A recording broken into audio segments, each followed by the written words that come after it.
যুগে যুগে বাংলার বুকে বঙ্গমাতার মহান সন্তানদের জন্ম হয়েছে।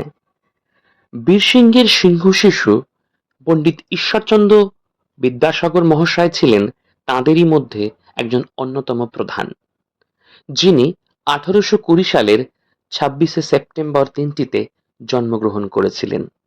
চলুন এবার দেখে নেওয়া যাক আমাদের বিদ্যালয়ের ছাত্রছাত্রীদের তার এই জন্মদিবস সম্পর্কে উপলব্ধি। বিদ্যাসাগর তুমি বিখ্যাত ভারতে, করুণার সিন্ধু তুমি, সেই জানে মনে। হ্যাঁ, এভাবেই মাইকেল মধুসূদন দত্ত বিদ্যাসাগর সম্পর্কে বলেছেন। সত্যি তিনি বিদ্যার সাগর, সত্যি তিনি ছিলেন দয়ার সাগর। বিদ্যাসাগর ছিলেন ঊনবিংশ শতাব্দীর একজন বিশিষ্ট শিক্ষাবিদ ও সমাজ সংস্কারক। সাহিত্যে তার অবদান অপরিসীম, তাই তো তিনি আজও শ্রদ্ধার সাথে স্মরণীয় হয়ে আছেন। অর্থাৎ খ্রিস্টাব্দ 1820 সালের 26শে সেপ্টেম্বর মেদিনীপুর জেলার বীরসিংহ গ্রামে জন্মগ্রহণ করেন পিতা ঠাকুরদাস বন্দ্যোপাধ্যায় ও মাতা ভগবতী দেবী। ছোটবেলা থেকে তিনি অত্যন্ত মেধাবী ছিলেন। এই নিয়ে অনেক গল্পও আছে।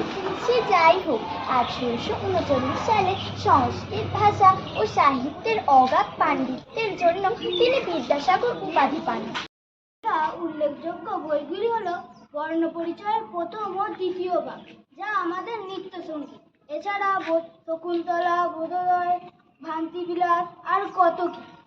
এই তো গেল সাহিত্যের কথা। এবার আমরা জানবো সমাজ সংস্কারক বিদ্যাসাগর।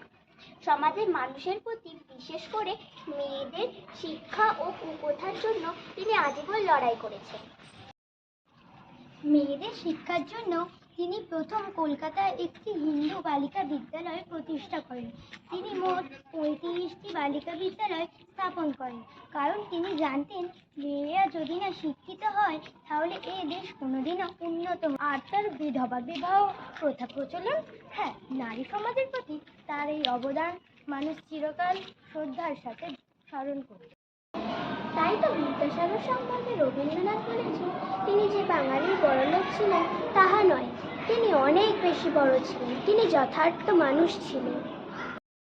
এইভাবেই আমাদের বিদ্যালয়ের ছাত্রছাত্রীরা সপ্তাহব্যাপী বিভিন্ন অনুষ্ঠান এবং নিজেদের উপলব্ধির মধ্যে দিয়ে বিদ্যাসাগর মহাশয়ের জন্মতিথি পালন করল।